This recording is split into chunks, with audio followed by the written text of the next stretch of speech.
یا کوئی بھی اجتماعیت کا دائرہ ہو، اللہ رب العزت اس دائرے میں رہنے والوں کو آزمائیں گے، اس دائرے میں رہنے والوں کو آزمائیں گے، اس دائرے میں رہنے والوں کو آزمائیں گے کہ یہاں رہنا کوئی آسان کام نہیں ہے۔ جن کے دلوں میں اخلاص نہیں ہوگا، یا جن کے دلوں میں دین کی عظمت نہیں ہوگی، یا جن کے دلوں میں دنیاوی اغراض ہوں گی، جن کی دنیاوی اغراض ہوں گی، ایسے لوگ مجبور ہو جائیں گے اس دائرے سے نکلنے کے لیے۔ ہماری بات توجہ سننا۔ ایک صحابی نے تو آ کر عرض کیا حضور اکرم صلی اللہ علیہ وسلم سے کہ یا رسول اللہ، آج آپ میری بیعت واپس لے لیجیے، بیعت واپس لے لیجیے۔ آپ نے ان سے رخ پھیر لیا، پھر آئے کہ میں بیعت واپس کرتا ہوں، واپس لے لیجیے۔ پھر آپ نے انکار کر دیا کہ نہیں، یہاں رہو، ہمارے پاس رہو۔ پھر آیا کہ جی آپ، پھر آ کر کہا عقلنی کہ آپ بیعت واپس لے لیجیے۔ جب بار بار اس نے اصرار کیا کہ میں یہاں رہنا نہیں چاہتا مدینے میں، تو آپ صلی اللہ علیہ وسلم نے جو اس کو بیعت کیا تھا، عہد لیا تھا، آپ نے عہد واپس لے کر فرمایا کہ مدینہ بھٹی ہے، مدینہ بھٹی ہے، مدینہ بھٹی ہے، اس میں لوہے کو سونے کو دبایا جاتا ہے، جو گند ہوتا ہے وہ خود نکل کر باہر ہو جاتا ہے۔ سننے والی بات، جو کیا ہوتا ہے گند، میل، وہ نکل کر باہر ہو جاتا ہے۔ جو گند ہوگا یا میل ہوگا وہ مدینے سے نکل کر باہر ہو جائے گا۔ یہ کہہ کر آپ نے اس کی بیعت کو واپس لے لیا، پھر وہ مدینے سے نکل گیا۔ میں عرض کر رہا تھا کہ مدینے میں رہنا یہ ایک بڑا امتحان ہوتا تھا، یہ ایک بڑا امتحان تھا، کیونکہ جو بھی وہاں دنیا کی غرض سے جائے گا وہ وہاں رہے گا نہیں، وہ وہاں رہے گا نہیں۔ اس زمانے میں بھی لوگ وہاں سے واپس آتے ہیں کیونکہ تجارت کی غرض سے جاتے ہیں، حرمین کی غرض سے۔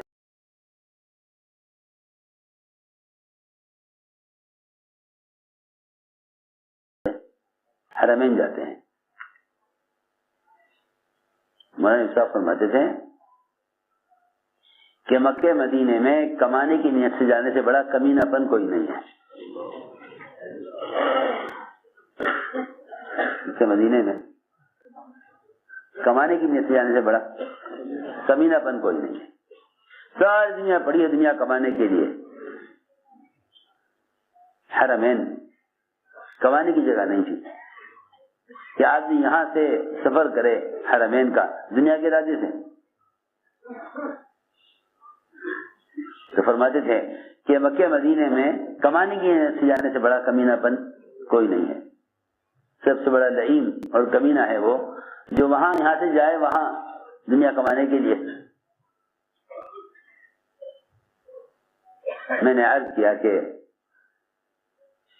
مدینہ بھٹی ہے، چنانچہ یہ پتہ چلا ابو جہل کو کہ عیاش بن ابی ربیعہ وہ ہجرت کر کے مدینے پہنچ گئے، تو اس نے آ کر کہا کہ عیاش تمہاری ماں نے قسم کھائی ہے جب تک تمہیں دیکھ نہ لے گی نہ سرما کنگی کرے گی نہ سایہ حاصل کرے گی۔ یہ سن کر عیاش بن ابی ربیعہ کا دل نرما گیا، اور عیاش نے کہا کہ عمر، ماں کے حالات سن کر میں نے تو مکہ مکرمہ جانا ان کے ساتھ طے کر لیا۔ حضرت عمر نے فرمایا کہ اے عیاش، یہ ابو جہل تمہیں تمہارے دین سے ہٹانا چاہتا ہے اور تمہیں فتنے میں مبتلا کرنا چاہتا ہے، اس کی بات نہ سنو۔ اور تمہاری ماں کو جب جوئیں کاٹیں گی تو وہ مجبور ہو کر کنگھی کر لے گی، اور جب تمہاری ماں کو دھوپ ستاوے گی تو وہ سایہ حاصل کر ہی لے گی، تم نہ جاؤ۔ لیکن عیاش نے کہا کہ عمر، ماں کو بھی بری کر دوں گا قسم، اور وہاں میرا مال دبا ہوا ہے، وہ مال لیتا آؤں گا، دونوں کام ہو جائیں گے۔ حضرت نے فرمایا نہیں، یہ عیاش نے ابھی آپ کو تمہیں نے سمجھایا۔ عیاش نے کہا کہ نہیں عمر، میں تو یوں گیا یوں آیا، یوں گیا یوں آیا، ماں کو بری کر دوں گا قسم سے اور مال لیتا ہوں گا وہاں سے۔ حضرت عمر نے فرمایا کہ عیاش، تم جانتے ہو کہ میں قریش میں سب سے بڑا مالدار ہوں، میں قریش میں سب سے بڑا مالدار ہوں، تم میرا آدھا مال ابھی لے لو، تم میرا آدھا مال ابھی لے لو، تم ان کے ساتھ مت جاؤ، آدھا مال ابھی لے لو میرا، ان کے ساتھ مت جاؤ۔ لیکن عیاش نے کہا کہ عمر، مال کا بھی مسئلہ اگر حل ہو جائے، لیکن ماں کا کیا ہوگا؟ مجھے تو ماں کی وجہ سے گھر جانا ہی پڑے گا۔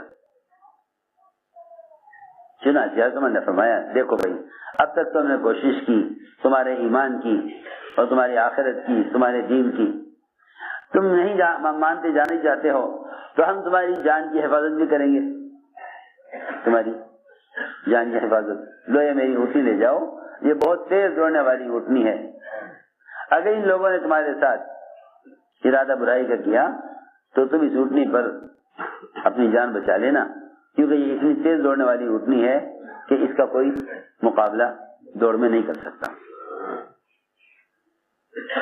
یہ کہہ کر اپنی سواری حضرت عمر نے عیاش کو دی۔ وہ سواری لے کر عیاش بن ابی ربیعہ جب نکلے مدینے سے باہر تو ابو جہل نے کہا کہ عیاش، تمہاری سواری بہت تیز ہے، میری سواری سست ہو رہی ہے، مجھے اپنے ساتھ سوار کر لو۔ یہاں سے ان کو سواری سے اتارا اور عیاش بن ابی ربیعہ کو ابو جہل نے رسیوں سے باندھا اور اتنا ستایا ان کو کہ یہ اسلام سے مرتد ہو گئے۔ میں تو یہ کہنا چاہتا تھا کہ رحمت کی آیتیں کس لیے تھی؟ لے گئے ان کو مکہ مکرمہ،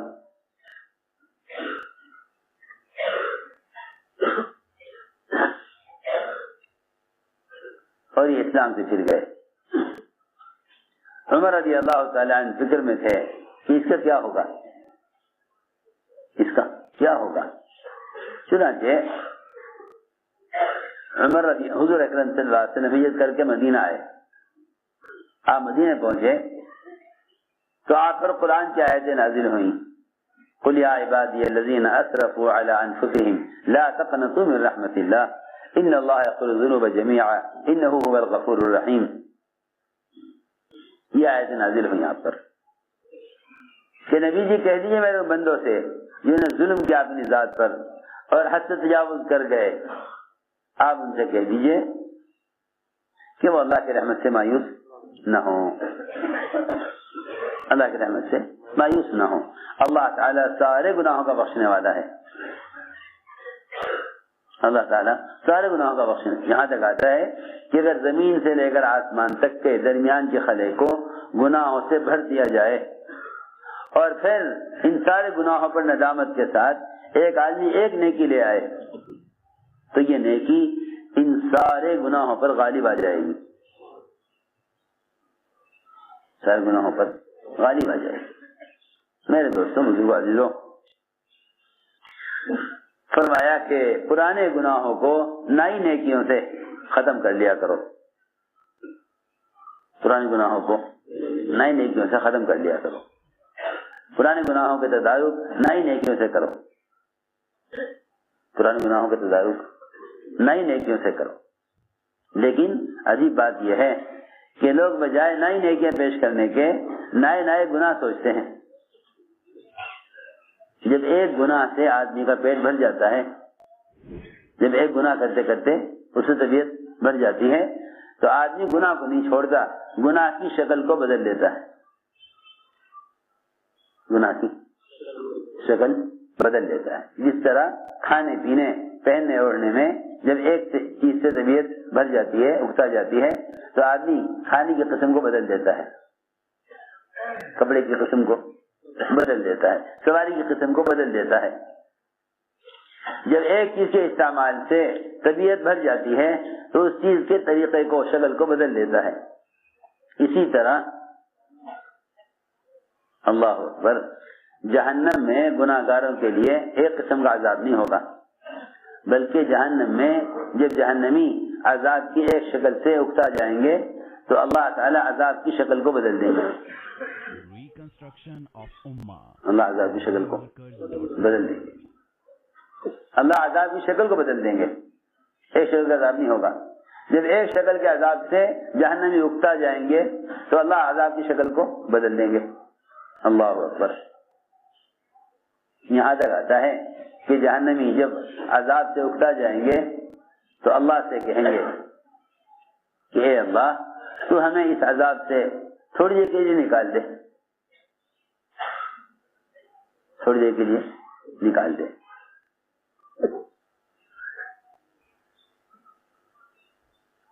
اس عذاب سے ہمیں تھوڑی دیر کے لیے نکال دے۔ جہنم کے کنارے پر اس طرح ساحل ہوگا جیسے سمندر کا ساحل ہوتا ہے، سمندر کا ساحل، سمندر کنارہ ہوتا ہے نا، جیسے سمندر کا ساحل ہوتا ہے ایسے جہنم کا بھی ساحل ہوگا۔ ہر طرف جہنم کے ہر طرف ایک بڑا ساحل ہوگا سمندر کا، جیسے کنارہ ہوتا ہے۔ تو لوگ جہنم کے عذاب سے جب پریشان ہو جائیں گے تو پھر کہا جائے گا کہ انہیں ساحل کی طرف نکالو۔ جب وہ ساحل پر آئیں گے تو اس ساحل پر کھجور کے درختوں کی طرح لمبے اور موٹے سانپ اور گدھے کے برابر خچر، یہ خچر کے برابر اور گدھے کے برابر بچھو اس پورے ساحل پر ہوں گے۔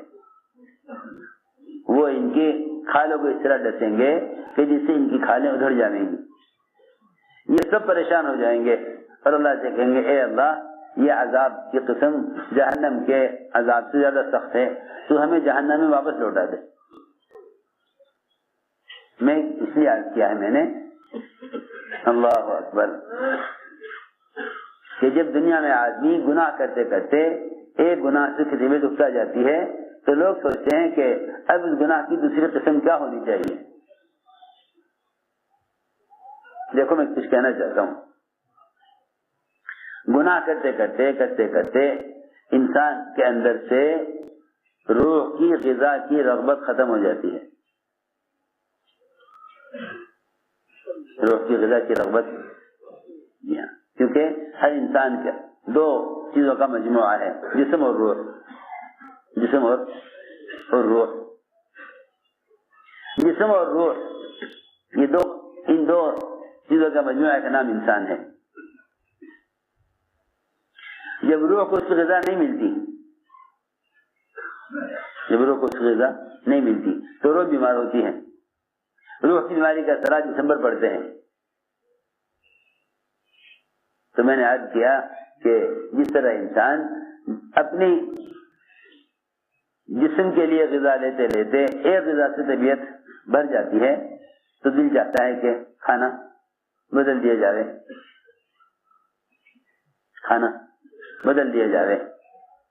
بس اسی طرح جب آدمی گناہ انسان کی غذا بن جاتے ہیں، گناہ انسان کی غذا بن جاتے ہیں، گناہ غذا بن جاتے ہیں، ایسی غذا بن جاتے ہیں، میں تمہیں کیا بتاؤں، آدمی کھانے پینے کو صبر کر لے گا، لیکن اگر گناہ کا عادی ہو گیا تو گناہ کو صبر نہیں کر سکتا، گناہ کو۔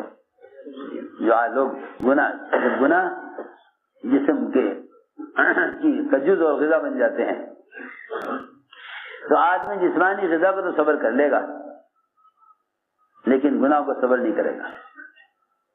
ایسی طبیعت گناہ پر آمادہ ہوگی.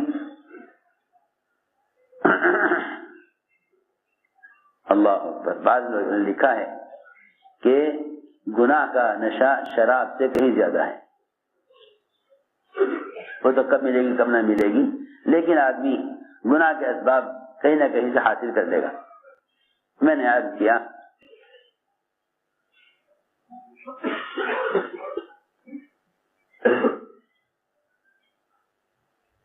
کہ جس طرح آدمی ایک گناہ کرتے کرتے اکتا جاتا ہے تو گناہ کی دوسری قسم اختیار کر لیتا ہے. یہ جب ہوتا ہے جب آدمی اللہ کی رحمت سے مایوس ہو جائے. ہم نے عرض کیا کہ عیاش بن ابی ربیعہ جب یہ مکہ مکرمہ آ گئے اور اسلام سے نکل گئے تو عمر رضی اللہ تعالیٰ عنہ نے انہیں خط لکھا. اس خط کے اندر اور کوئی نصیحت نہیں تھی. اس خط میں صرف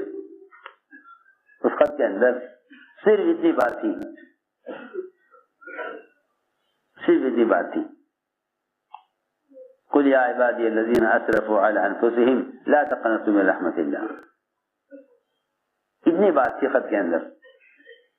فرماتے ہیں کہ اس فتنہ پڑھنے والوں نے اور مدینے کو چھوڑ کر چلے جانے والوں نے جب اس خط کو پڑھا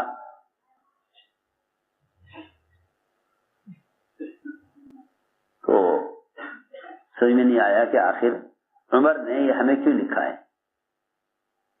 روایت میں ہے کہ وہ خط کو ہاتھ میں لے کر پہاڑ پہ چڑھتے اور اترتے اور اللہ سے دعا کرتے کہ اے اللہ عمر نے آیت ہمیں کیوں لکھی ہے ہمیں سمجھا دے.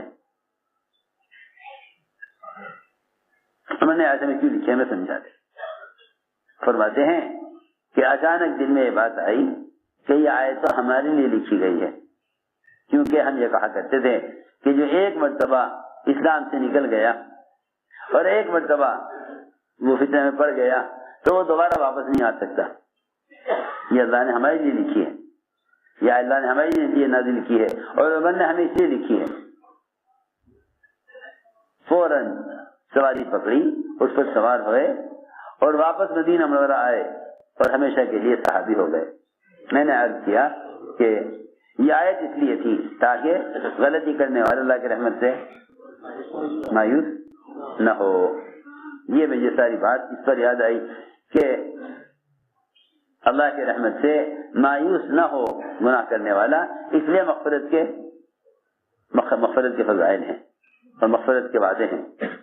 ہم نے عرض کیا کہ اصل تقویٰ یہ ہے کہ گناہ کرنے والے کو گناہ کے وقت اللہ یاد آ جائے.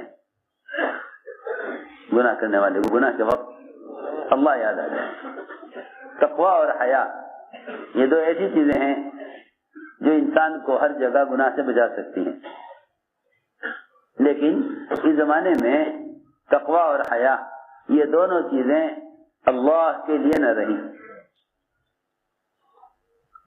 کیونکہ جس عمل میں اخلاص نہیں وہ عمل اللہ کے لیے نہیں. ارے سنو، جس عمل میں اخلاص نہیں وہ عمل اللہ کے لیے نہیں. جس عمل میں اخلاص نہیں وہ عمل اللہ کے لیے نہیں. خاص طور پر حیا اور تقویٰ سنو غور سے.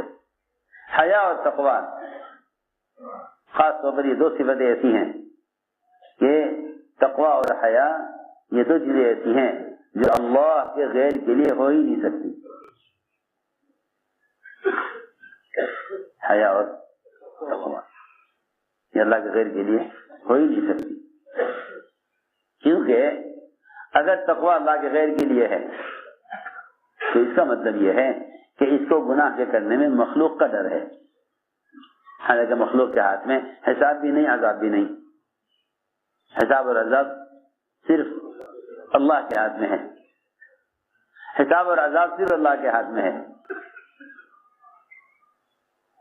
حساب اور عذاب صرف اللہ کے ہاتھ میں ہے.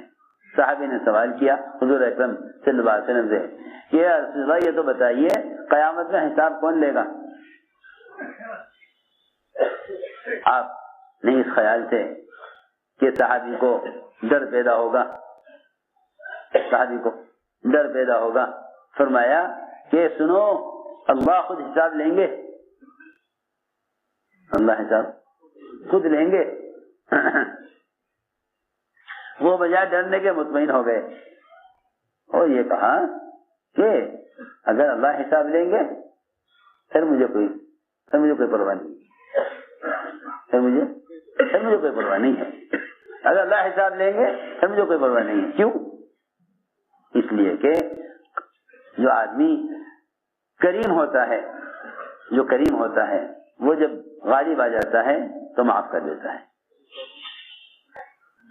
میں نے عرض کیا کہ حساب اور عذاب کا تعلق صرف اللہ کی ذات سے ہے، اللہ کے غیر کے ہاتھ میں حساب بھی نہیں، عذاب بھی نہیں۔